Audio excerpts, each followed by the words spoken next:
আজকের দুপুরের মেনুতে ছিল পোলাও, সাথে ছিল ফিশ ফিঙ্গার। এটা ছিল রুই মাছ দিয়ে করা। রুই মাছের এই ফিশ ফিঙ্গারটা খেতে কিন্তু অনেক মজা হয়েছিল। আর শুধু পোলাও দিয়ে খেতে অনেক ভালো লাগছিল। এরপরে লেবু দিয়ে একটু ট্রাই করলাম আর সালাদ দিয়ে একসাথে। এটা খেতেও কিন্তু অনেক ভালো লাগছিল। এরপরে পড়ল প্লেটে ডিমের কোরমা। ডিমের এই রেসিপিটা কিন্তু আমার কাছে অনেক ভালো লাগে। আর সবার হাতের কোরমা আমার কাছে ভালো লাগে না। আম্মুর হাতের এই ডিমের কোরমাটা আমার অনেক পছন্দের। ডিমের কোরমার সাথে যদি একটু লেবু আর সালাদ হয় তাহলে তো কোনো কথাই নেই, একেবারে জমে যায়। আর খেতেও কিন্তু অনেক মজা লাগে। ডিম ভুনা আমার একদমই ভালো লাগে না। এরপরে মাঝে মাঝে 7 আপ খাচ্ছিলাম। মাঝে মাঝে 7 আপ বা কোক এগুলো খেলে কিন্তু অনেক ভালো লাগে।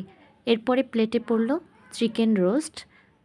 চিকেন রোস্ট দিয়ে পোলাও খেতে তো অনেক ভালো লাগে। ছোটোবেলায় কিন্তু শুধু চিকেন রোস্ট আর পোলাও দিয়ে 1 প্লেট পোলাও খেয়ে উঠতাম, সাথে আর কিচ্ছু নিতাম না। তবে এখন বড় হওয়ার সাথে সাথে সব কিছুই ট্রাই করার চেষ্টা করি। চিকেন রোস্ট দিয়ে সালাদ দিয়ে লেবু দিয়ে খেতে কিন্তু অনেক ভালো লাগছিল। আর পোলাওর সাথে সবচেয়ে বেশি যে আইটেমটা যায় সেটা হচ্ছে মুরগির এই রোস্ট। আর আম্মুর হাতের এই রোস্টটা কিন্তু অনেক মজা হয়। এরপরে ছিল গরুর মাংস। গরুর মাংস আমি নিতাম না, শুধুমাত্র ভিডিও করার জন্য আমি অল্প একটু গরুর মাংস নিলাম। আর তাও আমার পছন্দের একটা পিস, তেল চর্বিযুক্ত একটা পিস, আর সাথে নিলাম একটা আলু। মাংস বলেন, বিরিয়ানি, কাচ্চি সব কিছুতে আমার মাংসের থেকে আমি আলুটাকেই সবচেয়ে বেশি পছন্দ করি। তো আলু দিয়ে পোলাও দিয়ে খেতে অনেক ভালো লাগছিল। আর সর্বশেষ ছিল দই।